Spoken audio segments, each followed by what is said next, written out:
Ya, oke, selamat siang Dinub ya. Semangat Dinub, selamat siang. Bagaimana kabar hari ini? Baik nih, luar biasa. Bentar di gitu nah. Itu kan SMA Sion. Kita juga di SMA Sion gitu ya. Oke, nah sekarang kita akan masuk ke bab 4 tentang induksi elektromagnet ya. Induksi elektromagnet. Sebagian sudah dipelajari di SMP, Ji. Dipelajari di SMP itu kalian ingat trafo.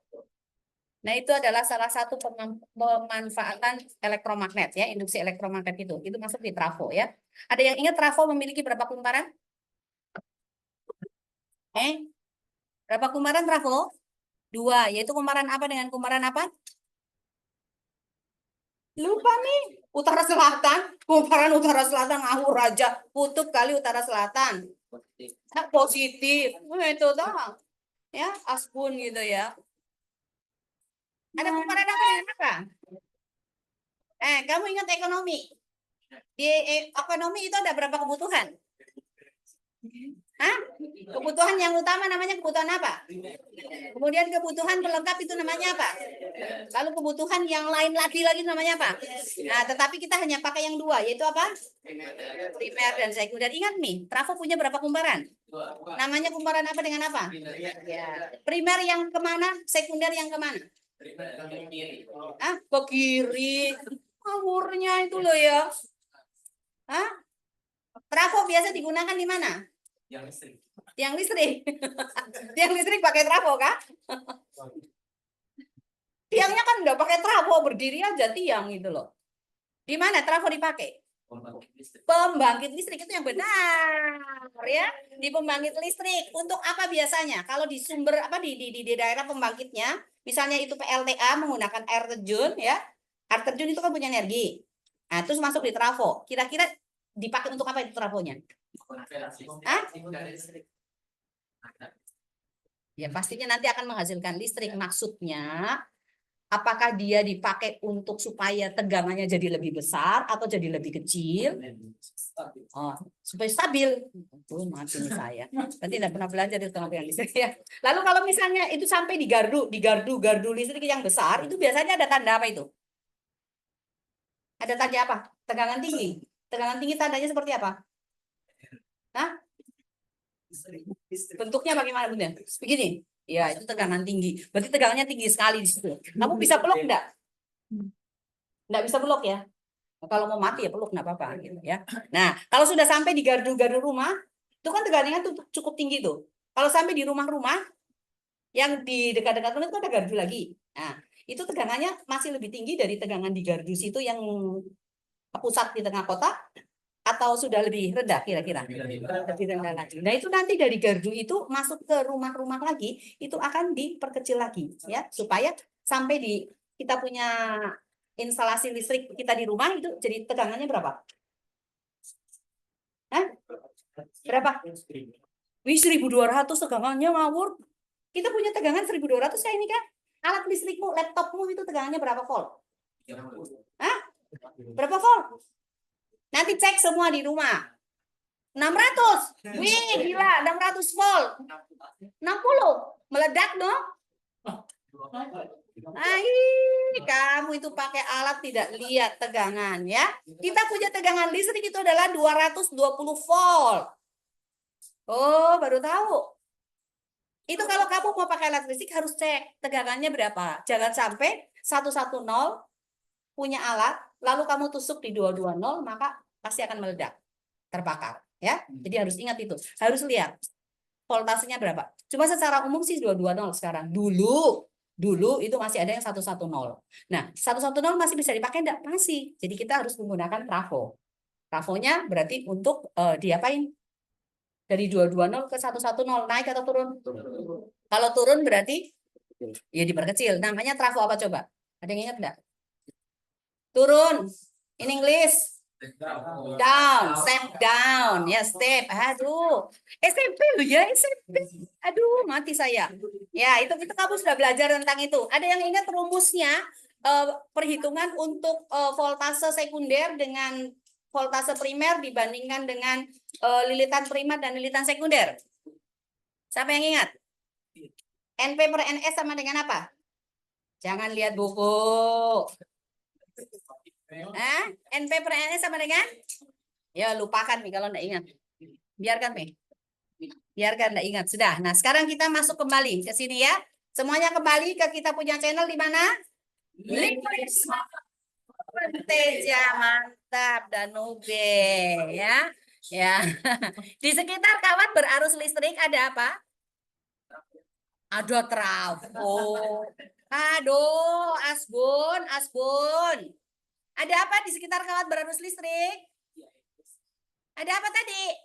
Kalau arus naik, ada induksi magnet. Di sebelah kanan arahnya masuk, di sebelah kiri arahnya keluar. Ada induksi magnet ya. Jadi di sekitar kawat berarus listrik ada induksi magnet. Nah sekarang kalau ada kumparan, ini tidak dialiri listrik nih kumparannya, tetapi ada magnet. Nah magnet ini kita gerakkan. Pada saat dia bergerak, turun, ya.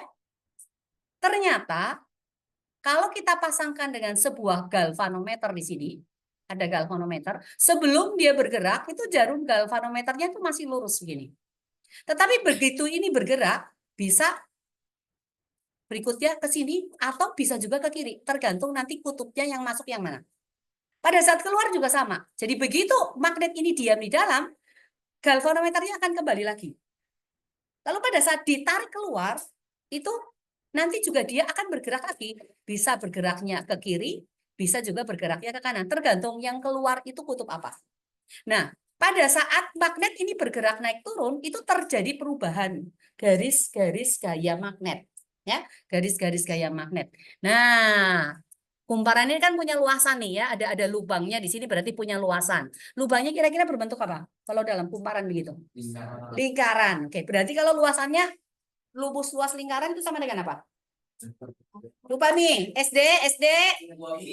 Ini mati Mi, lingkaran dengan jari-jari R, rumusnya luas. Pi R kuadrat. Tapi luasnya kita tidak pakai L ya. Kalau matematika kamu pakai L, untuk di fisika luasnya kita pakai A. Area ya. Berarti sama dengan Pi R kuadrat. Nah, sekarang banyaknya garis-garis gaya magnet yang menembus ke suatu bidang. Yang menembus ke suatu bidang. Anggaplah bidangnya ini ya. Ini meja, ini permukaan meja. Jadi seperti inilah. Anggaplah ini adalah meja ya. Lalu di atas adalah utara, kemudian di bawah adalah selatan. Magnet utara, magnet selatan, kutub utara, kutub selatan. Arah induksi magnet yang mana? Garis-garis gaya magnetnya dari mana ke mana? Dari bawah ke atas. Kalau ada utara dan selatan. Ya, dari utara ke selatan. Dari utara ke selatan. Apa lanjutnya?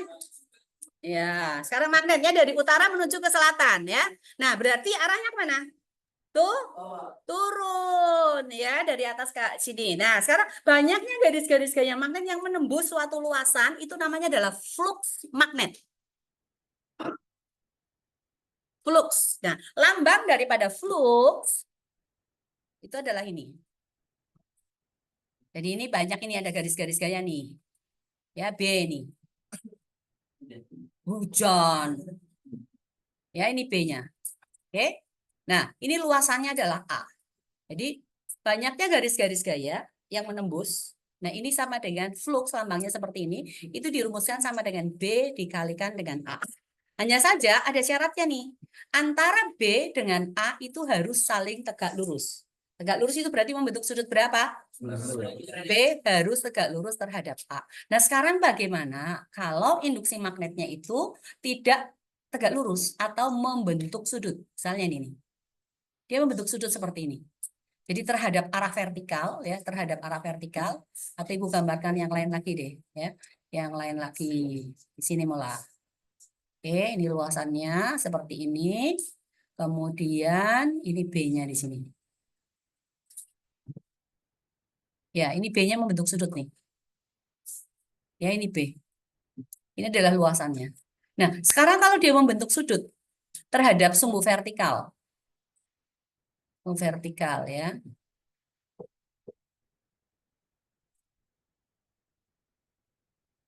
Sudutnya di sini adalah theta nih. Apa yang harus kita lakukan dengan B? Diproyeksikan ke mana? Ke kanan.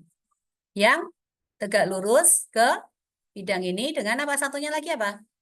Yang sejajar ya. Tapi yang kita pakai yang mana? Yang tegak lurus ya. Yang mana ini yang tegak lurus ini? Yang ke bawah atau yang ke kanan? Yang ke bawah. Berarti di sini adalah B yang tegak lurus. Ini berarti adalah B yang sejajar ya. Yang ini adalah B. Aku pindah ini jangan di sini. Ya, jadi ini adalah B-nya. Nah, sekarang kita melihat nih. Tegak lurus ini di sini. Ini B tegak lurus. Hubungan antara B tegak lurus dengan B dan theta itu apa? Sin atau cos? Cos, yakin? Yakin? Bukan sin? Bukan, kenapa?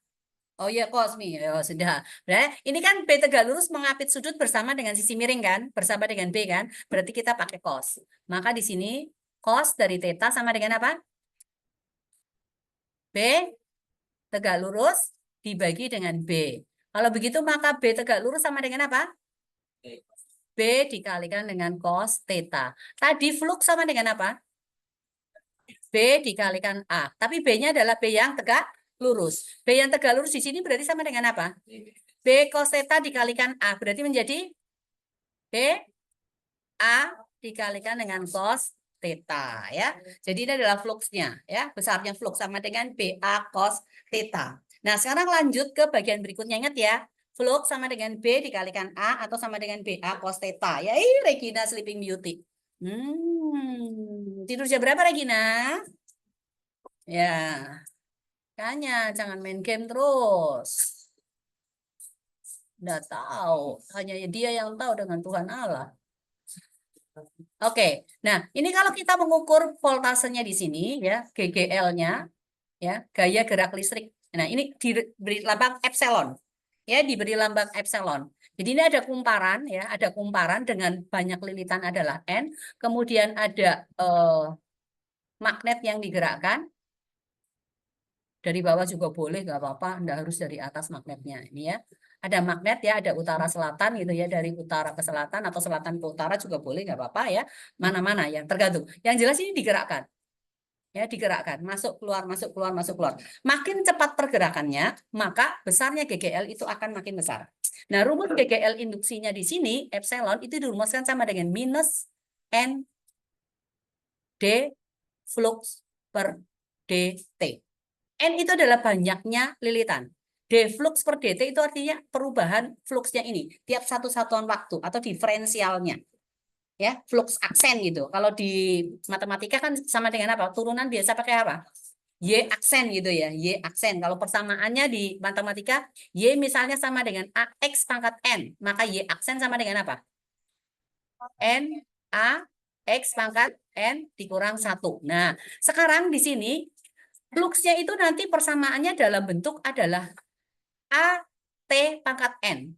Berarti flux aksen akan sama dengan N A T pangkat N dikurang 1. Perubahannya adalah terhadap waktu. Ya, jadi flux aksen ini ya itu sama saja dengan D flux per dt turunan ya. Oke, jelas atau jelas? Jelas atau jelas? Iya jelas. Karena tidak ada pilihan atau gitu ya. Ingat ya itu ya. Jadi kalau misalnya nih ya, misalnya saja. Misalnya persamaan daripada fluxnya itu sama dengan 5T pangkat 2. Maka D flux per dt-nya sama dengan berapa? 10T. Kalau fluxnya sama dengan minus 4T, maka D flux per dt sama dengan apa? Minus 4. Kalau D fluxnya sama dengan 20, maka D flux per dt-nya berapa? 0. Oke ya, ingat ya. Ya, jangan lupa. Oke, jadi berarti diferensialmu ya oke lah gitu.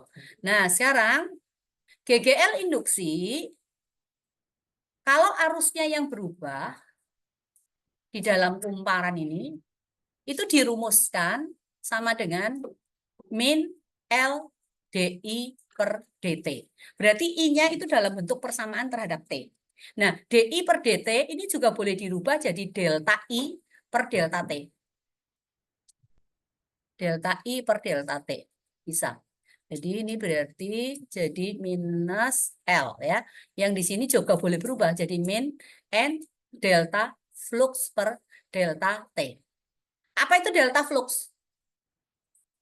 Berarti minus N dari flux 2 dikurangi flux 1 dibagi dengan T2 dikurangi T1. Apa itu delta I? Minus L berarti ini I2 dikurangi dengan I1 dibagi dengan T2 dikurangi dengan T1. Oke, jelas ya? Kembali lagi ke yang pertama dulu. Minus N D flux per dt. D flux per dt. Sekarang, flux tadi sama dengan apa? B dikalikan A. Tapi kan kalau itu tegak lurus. Berarti kita ambil yang tidak tegak lurus gitu ya. Jadi B A dikalikan dengan cos theta. Ada berapa variabel yang bisa berubah di sini? Ada berapa? Ada berapa variabel? 1, 2, 3 kan? Ini 3 boleh berubah enggak? Boleh lah. Siapa yang larang? Nggak ada peraturan presiden kan? Ya.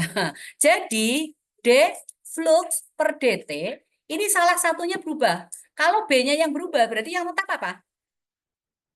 A dikalikan dengan cos theta, ini dikalikan dengan D B per dt. Berarti ini B-nya berubah.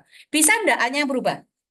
Kalau A-nya yang berubah berarti B dan cos theta-nya berubah. Maka D flux per dt juga boleh sama dengan apa? B dikalikan dengan cos theta kali D A per dt. Bisa enggak cos theta-nya yang berubah? Bisa. Oke, berarti D flux per dt akan sama dengan apa? BA kali D cos theta per dt. Nah, ini D cos theta per dt atau DA per dt atau DB per dt ini boleh berubah. Tadi apa? Kalau D flux tadi sama dengan apa? Delta kan? Boleh kan? Berarti bisa delta B per delta T. Yang di sini berarti jadi B cos theta dikalikan delta A per delta T. Yang di sini berarti B A kali delta dari cos theta dibagi dengan delta T. Apa artinya delta B? B2 kurang B1. Delta T? T2 kurang T1. Wih, itu siapa itu? Sudah Sleeping Beauty itu di belakang? Duduknya yang tegap. Nomor 2 dari belakang itu. Apa itu? LCD-nya ada di sini. Lihat ke depan, ya. Nah, kalau delta A berarti sama dengan A2 dikurangi dengan A1, ya. Kalau delta cos theta berarti apa? Ayo, delta cos theta sama dengan apa? Harus tahu loh, Gaby. Nulis terus. Kamu nulis surat cinta buat siapa? Oh, enggak sih. Lah ya serius sekali itu, lagi jatuh cinta ya. Ya, delta cos theta apa? Cos theta 2 dikurangi dengan cos theta 1 dibagi dengan delta T berarti T2 dikurangi dengan T1. Jadi ini rumus ini boleh berubah jadi ini untuk mencari GGL ya. Jadi jangan bingung gitu ya. Jangan bingung sampai di situ. Oke, ini untuk tentang apa GGL induksi yang menggunakan rumus N D flux per dt itu. Oke.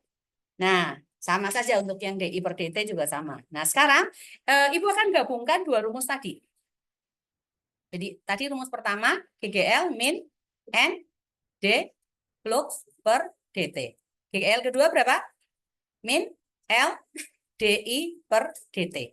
Nah, L itu adalah induktansi diri dari kumparan. Ya. Edgar, jangan sandal-sandal di tembok ya supaya tidak kelip-kelip itu matanya, ya. Nah, GGL ini sama enggak? E dengan E ini, epsilonnya. Sama kan? Boleh disamakan enggak? Ya, berarti di sini jadi min N D flux per delta T per dt sama dengan min L DI per dt. Oke, minnya boleh dicoret? Boleh. Berarti N D flux per dt akan sama dengan L DI per dt. Ada yang sama enggak di sini? DT boleh dicoret? Boleh. Nah, sekarang berarti jadi N D flux sama dengan L DI. Karena kalau kita integralkan ini boleh enggak? Integral berarti anggap 1 dq d flux gitu ya. Sama dengan L integral 1 DI. Berarti batasannya mulai dari 0 sampai dengan I, lalu di sini batasannya mulai dari 0 sampai dengan flux gitu. Nah, sekarang berikutnya. Integral dari 1 dx sama dengan apa? Integral 1 dx sama dengan apa? Ya, kan integral y dx kan. Sekarang y-nya sama dengan 1. Berarti integral 1 dx sama dengan apa? Integral a x pangkat n dx sama dengan apa? Aduh, Tuhan Yesus tolong saya. Masa lupa? Sudah diajarin integral belum? Masa belum? Lah iya, integral 2x dx. Hah? Sama dengan d dari 2x per dx sama dengan berapa? 2. Nah, terus kalau integral? Berarti X kuadrat. Hah? Sama dengan berapa? 1 per 2x kuadrat?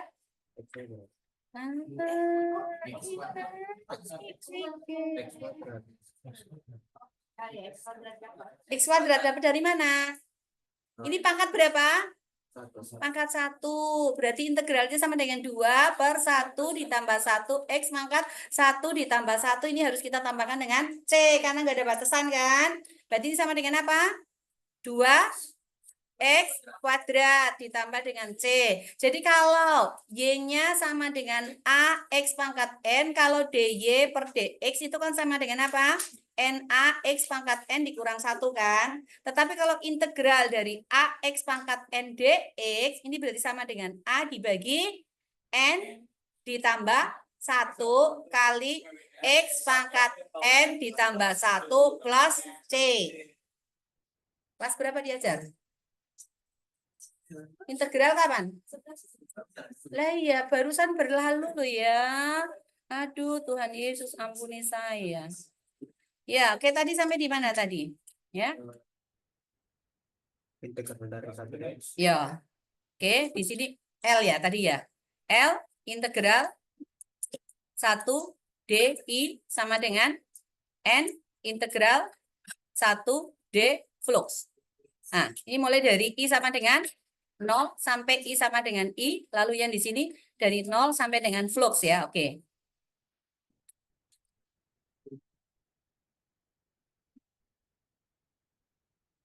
Ya, sekarang berarti kalau integral 1 DI sama dengan apa? Integral 1 DX. Integral 1 DX kan sama dengan apa? X kan? Duh. Ini kan X pangkat 0 nih. Di sini X pangkat 0. Berarti 1 dibagi 0 ditambah 1 kali X pangkat 0 ditambah 1. Ini plus C. Karena nggak ada batasan. Ya. Ingat ya. Yo.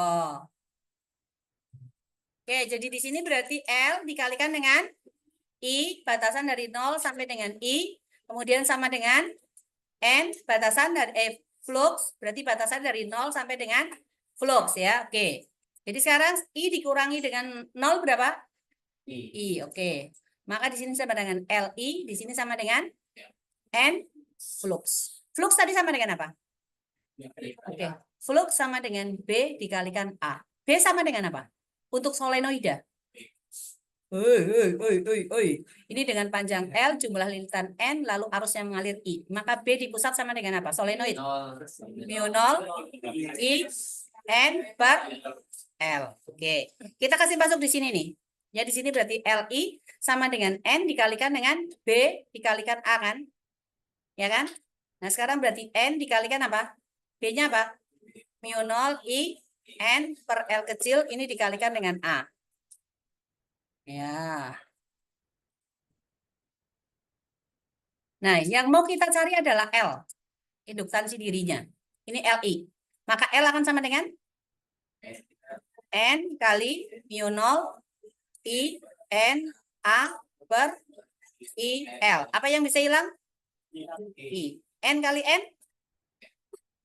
Hah? N kali N apa? N kuadrat. Berarti ini mu 0 N kuadrat A per L. Ya. Jadi besar induktansi diri daripada induktor itu adalah mu 0 N kuadrat A per L. Satuan daripada induktansi diri itu dalam Henry. Henry. Satuan L itu adalah Henry. Henry atau disingkat dengan huruf H. Ya. Oke, Henry itu satuannya. Satuan daripada L itu sama dengan Henry, ya. Oke. Nah, sekarang coba buka buku cetak. Halaman berapa ya? Nah,